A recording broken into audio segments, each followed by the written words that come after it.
indicates dominance through low-frequency signaling, while the hippo prepares a territorial response.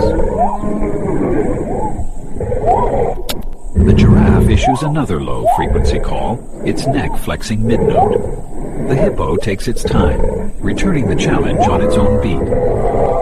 Neither animal understands the sound it's making, but they continue anyway.